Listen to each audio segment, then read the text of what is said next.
नमस्कार साथियों, आज देश जी के ट्रिक में आप सभी का स्वागत है। दोस्तों, इस वीडियो में मैं आपके रेलवे आरपीएफ कांस्टेबल एग्जाम 2024 के लिए जीके जीएस का टॉप 50 महत्वपूर्ण प्रश्नों को कराने वाला हूं, जो कि आपके एग्जाम्स के लिए काफी ज्यादा महत्वपूर्ण रहने वाला है। तो साथियों, इस वीडियो को आप बड़ी ही ध्यानपूर्वक एंड तक जरूर देखिएगा।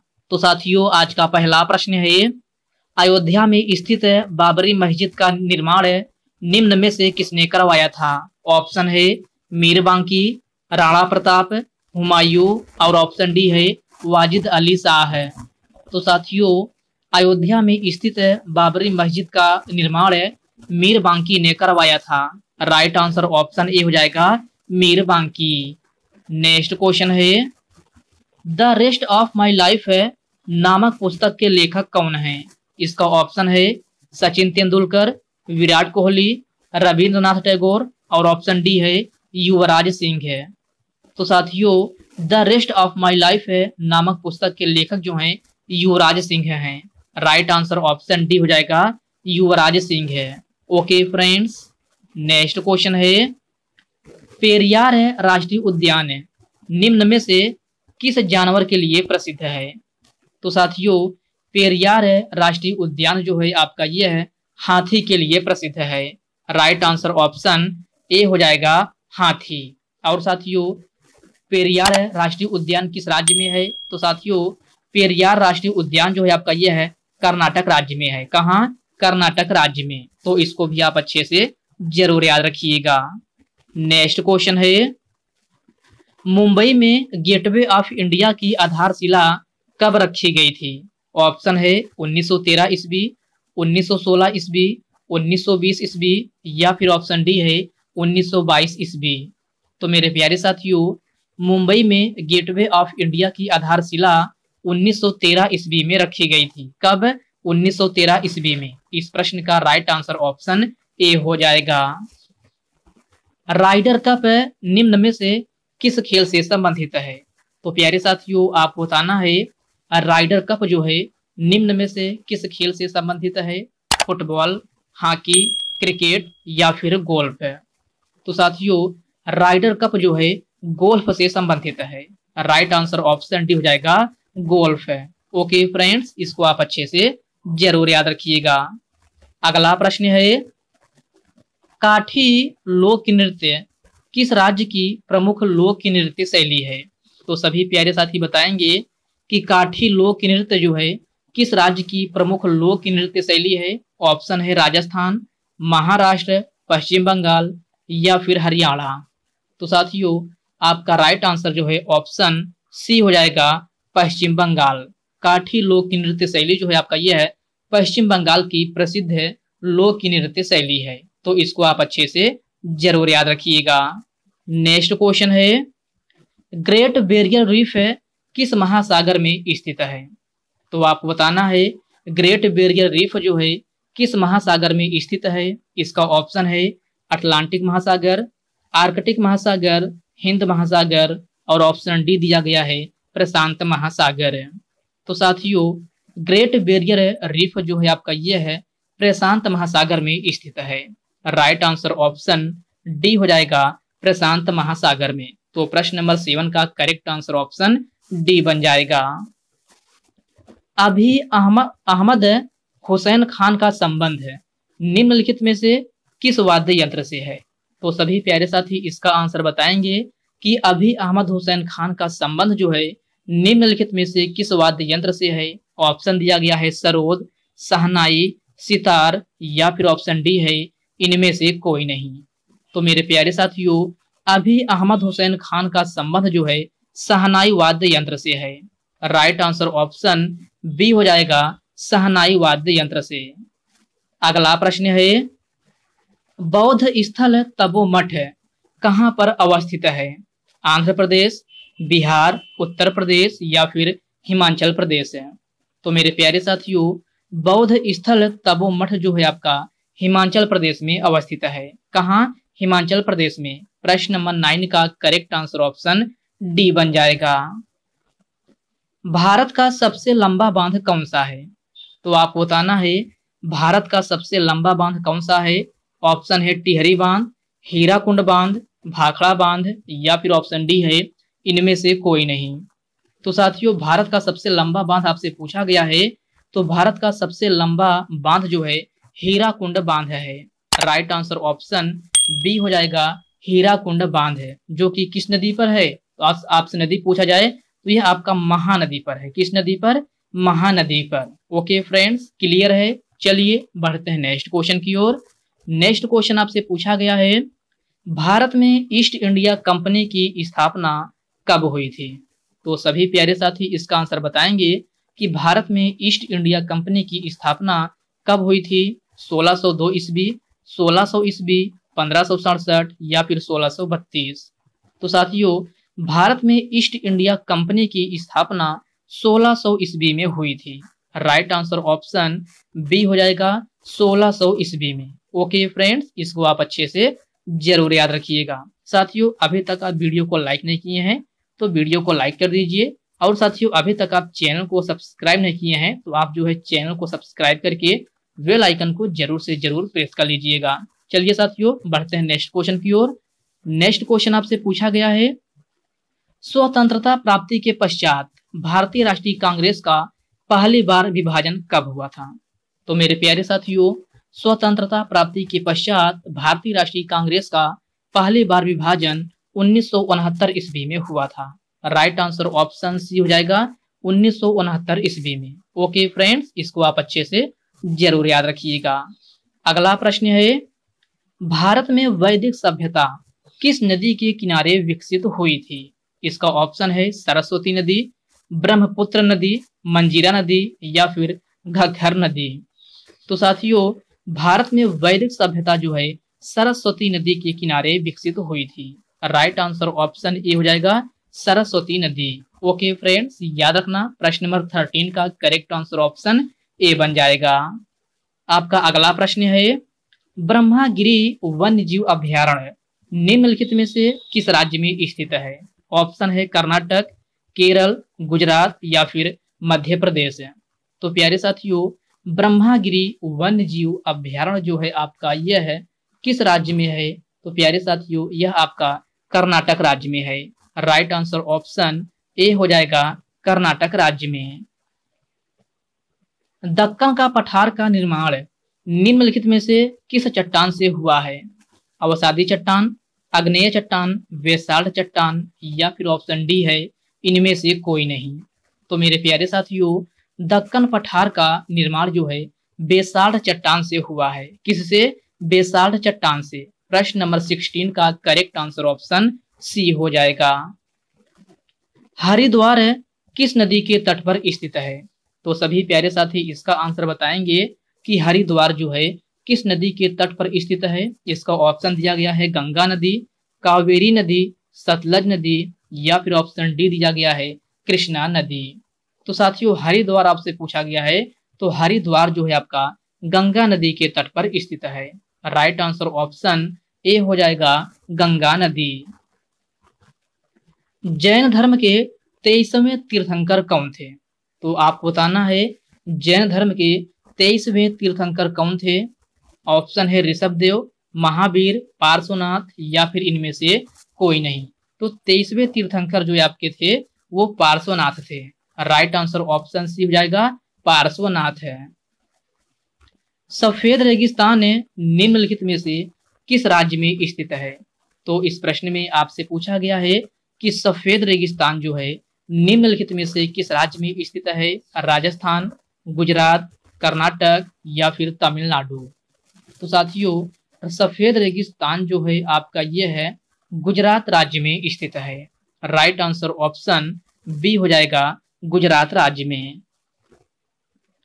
विश्व की सबसे बड़ी नदी कौन सी है? तो आपसे पूछा गया है कि विश्व की सबसे बड़ी नदी कौन सी है? कावेरी नदी, सतलज नदी, नील नदी या फिर अमेजन नदी। तो प्यारे साथियों, क्वेश्चन को ध्यान से पढ़िए। विश्व की पूछा गया है तो विश्व की सबसे बड़ी नदी नील नदी है। राइट आंसर ऑप्शन सी हो जाएगा, नील नदी। आवर्त सारणी के पितामह कौन है? तो साथियों, इस प्रकार के भी प्रश्न आपके एग्जाम में पूछे जाते हैं। जैसे कि इसमें आपसे पूछा गया है आवर्त सारणी के पितामह कौन है, तो आवर्त सारणी की पितामह कौन है, तो मेंडलीफ है। राइट आंसर ऑप्शन सी हो जाएगा, मेंडलीफ है। ओके फ्रेंड्स, इसको आप अच्छे से जरूर याद रखिएगा। रेडियम की खोज निम्नलिखित में से किसने किया था, तो बताएंगे सभी साथी। रेडियम की खोज जो है निम्नलिखित में से किसने किया था, तो रेडियम की खोज मैडम क्यूरी ने की थी। राइट आंसर ऑप्शन सी हो जाएगा, मैडम क्यूरी। निम्नलिखित में से कौन सा तरल अधातु है, तो आपसे पूछा गया है कि निम्न में से कौन सा तरल अधातु है, ब्रोमीन, मरकरी, जल, एल्कोहल। तो साथियों तरल पूछा गया है कि निम्न में से कौन सा है जो तरल अधातु है, तो प्यारे साथियों तरल अधातु आपका जो है ब्रोमीन है। क्या, ब्रोमीन है। प्रश्न नंबर 24 का करेक्ट आंसर ऑप्शन ए बन जाएगा, ब्रोमीन। खाने का सोडा का रासायनिक नाम क्या होता है, तो आपको बताना है खाने का सोडा का रासायनिक नाम क्या होता है। ऑप्शन है सोडियम क्लोराइड, क्लोरोएसिटोफिनोन, सोडियम बाइकार्बोनेट, या फिर ऑप्शन डी है इनमें से कोई नहीं। तो साथियों खाने का सोडा का रासायनिक नाम सोडियम बाइकार्बोनेट होता है। राइट आंसर ऑप्शन सी हो जाएगा, सोडियम बाइकार्बोनेट, जिसका रासायनिक सूत्र क्या होता है, तो NaHCO3 होता है। क्या, NaHCO3, जिसका रासायनिक नाम सोडियम बाइकार्बोनेट होता है। और यह आपका खाने का सोडे के रासायनिक नाम है और रासायनिक सूत्र भी है, तो इसको आप अच्छे से जरूर याद रखिएगा। ओके फ्रेंड्स, क्लियर है। चलिए बढ़ते हैं नेक्स्ट क्वेश्चन की ओर। नेक्स्ट क्वेश्चन आपसे पूछा गया है हम्पी किस नदी के तट पर स्थित है। इस क्वेश्चन को मैं आपको कई बार करा चुका हूं, तो इसका आंसर आप बताएंगे कि हम्पी जो है किस नदी के तट पर स्थित है। ऑप्शन है गोदावरी, वोल्गा, नर्मदा, या फिर तुंगभद्रा। तो हम्पी जो है आपका तुंगभद्रा नदी के तट पर स्थित है। राइट आंसर ऑप्शन डी हो जाएगा, तुंगभद्रा नदी। ओके फ्रेंड्स, अगला प्रश्न है सबसे प्राचीन वेद कौन सा है। इस क्वेश्चन को मैं भी आपको करा चुका हूं कि सबसे प्राचीन वेद कौन सा है, यजुर्वेद, सामवेद, अथर्ववेद, या फिर ऋग्वेद।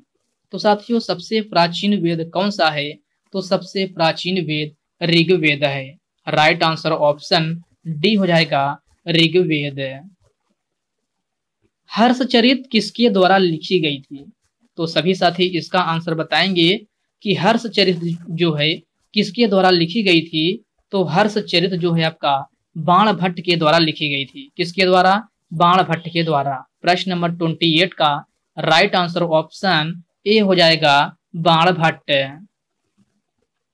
निम्नलिखित में से मुद्रा राक्षस नामक पुस्तक के लेखक कौन है, तो सभी साथी इसका आंसर बताएंगे कि मुद्रा राक्षस नामक पुस्तक के लेखक कौन है। इसका ऑप्शन है कल्हड़, बाणभट्ट, विशाख दत्त, या फिर ऑप्शन डी है इनमें से कोई नहीं। तो प्यारे साथियों मुद्रा राक्षस नामक पुस्तक के लेखक जो हैं विशाख दत्त हैं। कौन, विशाख दत्त। प्रश्न नंबर 29 का करेक्ट आंसर ऑप्शन सी हो जाएगा। साथियों ये क्वेश्चन आपके लिए वेरी वेरी मोस्ट इंपॉर्टेंट है, इस क्वेश्चन को आप स्टार मार के जरूर लगा लीजिएगा। नौसेना दिवस कब मनाया जाता है, तो आप बताना है कि नौसेना दिवस जो है कब मनाया जाता है। 4 दिसंबर, 5 दिसंबर, 8 नवंबर, या फिर 12 जनवरी। तो नौसेना दिवस जो है प्रत्येक वर्ष आपका 4 दिसंबर को मनाया जाता है। राइट आंसर ऑप्शन ए हो जाएगा, 4 दिसंबर को। केसर का सबसे बड़ा उत्पादक राज्य या केंद्र शासित प्रदेश कौन सा है, तो सभी प्यारे साथी इसका आंसर बताएंगे कि केसर का सबसे बड़ा उत्पादक राज्य या केंद्र शासित प्रदेश कौन सा है। तो साथियों यह आपका जम्मू कश्मीर है। राइट आंसर ऑप्शन बी हो जाएगा, जम्मू कश्मीर। सौर परिवार का सबसे ठंडा ग्रह कौन सा है, तो आप बताना है सौर परिवार का सबसे ठंडा ग्रह कौन सा है। पृथ्वी, मंगल, नेपच्यून, या फिर बुध। तो आपका करेक्ट आंसर ऑप्शन सी हो जाएगा, नेपच्यून। सौर परिवार का सबसे ठंडा ग्रह कौन सा है, तो यह आपका नेपच्यून है। तो प्रश्न नंबर 33 का करेक्ट आंसर ऑप्शन सी हो जाएगा। प्रोटीन का निर्माण कहाँ होता है, तो आप बताना है प्रोटीन का निर्माण कहाँ होता है? राइबोसोम, माइटोकॉन्ड्रिया, लाइसोसोम या फिर ऑप्शन डी है इनमें से कोई नहीं। तो प्रोटीन का निर्माण कहाँ होता है? राइबोसोम में होता है। राइट आंसर ऑप्शन ए हो जाएगा राइबोसोम। ओके फ्रेंड्स, इसको आप अच्छे से जरूर याद रखिएगा। आपसे पूछा जाए कि प्रोटीन का निर्माण कहाँ होता है, तो प्रोटीन का निर्माण जो है आपका राइबोसोम में होता है। हवाई द्वीप किस महासागर में स्थित है? ऑप्शन है हिंद महासागर, आर्कटिक महासागर, अटलांटिक महासागर या फिर प्रशांत महासागर। तो साथियों, हवाई द्वीप जो है किस महासागर में स्थित है? तो आपको बताना है हवाई द्वीप जो है किस महासागर में स्थित है। तो हवाई द्वीप जो है आपका ये है आर्कटिक महासागर में स्थित है। राइट आंसर ऑप्शन बी हो जाएगा आर्कटिक महासागर। कनाडा के मध्य अक्षांशीय घास के मैदान कहलाते हैं। तो आपको बताना है कनाडा के मध्य अक्षांशीय घास के मैदान क्या कहलाते हैं? पंपास, प्रेयरी, डाउन्स या फिर ऑप्शन डी है इनमें से कोई नहीं। तो कनाडा के मध्य अक्षांशीय घास के मैदान प्रेयरी कहलाते हैं। क्या? प्रेयरी। तो प्रश्न नंबर 36 का करेक्ट आंसर ऑप्शन बी हो जाएगा प्रेयरी। अमेजन नदी निम्नलिखित में से किस देश में बहती है? तो आपको बताना है अमेजन नदी जो है निम्नलिखित में से किस देश में बहती है?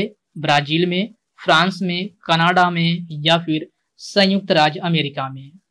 तो साथियों, अमेजन नदी जो है आपका ब्राजील में बहती है। राइट आंसर ऑप्शन ए हो जाएगा ब्राजील में। भारत की पहली शास्त्रीय भाषा कौन सी है? तो सिंपली इस क्वेश्चन में आपसे पूछा गया है कि भारत की पहली शास्त्रीय भाषा, इसको आप ध्यान रखिए, शास्त्रीय भाषा की बात कर रहा है कि भारत की पहली शास्त्रीय भाषा कौन सी है? उर्दू, तमिल, तुर्की या फिर मराठी। तो भारत की पहली शास्त्रीय भाषा जो है आपका तमिल है। राइट आंसर ऑप्शन बी हो जाएगा तमिल। और साथियों, तमिल को शास्त्रीय भाषा का दर्जा कब दिया गया था? यह भी क्वेश्चन आपसे पूछा जाए तो तमिल को शास्त्रीय भाषा का दर्जा 2004 ईस्वी में दिया गया था। कब? 2004 ईस्वी में। ओके फ्रेंड्स, क्लियर है। चलिए बढ़ते हैं नेक्स्ट क्वेश्चन की ओर। नेक्स्ट क्वेश्चन आपसे पूछा गया है क्षेत्रफल की दृष्टि से भारत का विश्व में कौन सा स्थान है? या फिर क्वेश्चन पूछा जाता है कि क्षेत्रफल की दृष्टि से विश्व में 7वां स्थान कौन सा है? तो आपको बताना है क्षेत्रफल की दृष्टि से भारत का विश्व में कौन सा स्थान है? तो 7वां है। राइट आंसर ऑप्शन डी हो जाएगा 7वां। या फिर क्षेत्रफल की दृष्टि से 7वां स्थान विश्व में कौन सा है? तो भारत है। क्वेश्चन कैसा भी घुमा के पूछे, आपका आंसर एक ही होना चाहिए, Bharat, Bharat. Okay friends, clear है। चलिए बढ़ते हैं नेक्स्ट क्वेश्चन की ओर। नेक्स्ट क्वेश्चन आपसे पूछा गया है राष्ट्रीय विज्ञान दिवस प्रत्येक वर्ष किस तिथि को मनाया जाता है? ऑप्शन है 16 मार्च, 14 अप्रैल, 21 फरवरी या फिर ऑप्शन डी है 28 फरवरी। तो आप बताना है राष्ट्रीय विज्ञान दिवस प्रत्येक वर्ष किस तिथि को मनाया जाता है? तो मेरे प्यारे साथियों, यह आपका 28 फरवरी को मनाया जाता है। कब? 28 फरवरी को। प्रश्न नंबर 40 का करेक्ट आंसर ऑप्शन डी हो जाएगा 28 फरवरी। हिंदी दिवस प्रत्येक वर्ष किस तिथि को मनाया जाता है? तो आपको बताना है हिंदी दिवस कब मनाया जाता है? 12 सितंबर, 14 सितंबर, 4 अगस्त या फिर ऑप्शन डी है 16 जुलाई।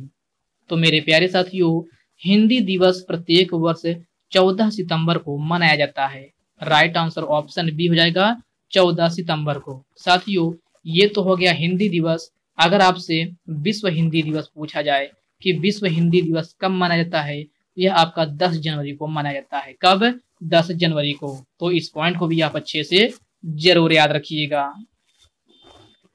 स्वामित्व योजना कब शुरू हुआ था? तो सभी साथी इसका आंसर बताएंगे कि स्वामित्व योजना जो है कब शुरू हुआ था। इसका ऑप्शन है 2019 में, 2022 में, 2018 में या फिर ऑप्शन डी है 2020 में। तो मेरे प्यारे साथियों, स्वामित्व योजना की शुरुआत जो है 2020 ईस्वी में हुई थी। कब? 2020 ईस्वी में। प्रश्न नंबर 42 का करेक्ट आंसर ऑप्शन डी हो जाएगा 2020 ईस्वी में।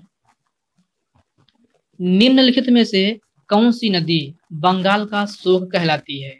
तो सभी साथी बताएंगे कि बंगाल का शोक कहलाने वाली नदी कौन सी है। ऑप्शन है दामोदर, गंडक, ब्रह्मपुत्र या फिर ऑप्शन डी है सतलज नदी।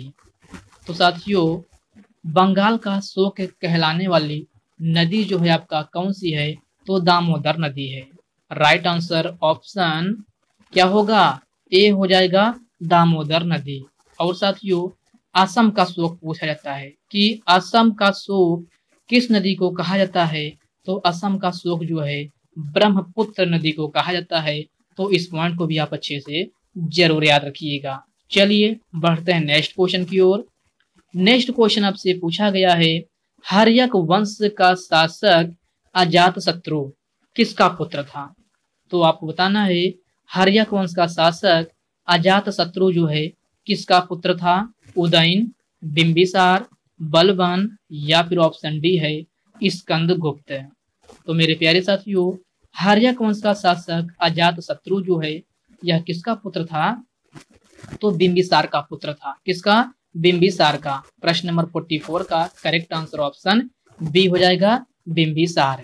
ओके फ्रेंड्स, याद रखना आपसे अगर क्वेश्चन पूछा जाए कि हर्यक वंश का शासक, ये भी याद रखिएगा यह किस वंश का शासक था, तो हर्यक वंश का शासक था। और यह है अजातशत्रु जो है किसका पुत्र था, तो ये आपका बिंबिसार का पुत्र था। तो इसको आप अच्छे से जरूर याद रखिएगा। छोटे बिछड़े क्वेश्चन ऐसे भी कभी कभी एग्जाम किया आपके प्रश्न जो है पूछ लेते हैं, तो इसको भी आप अच्छे से जरूर याद रखिएगा। चलिए अगला क्वेश्चन देखते हैं।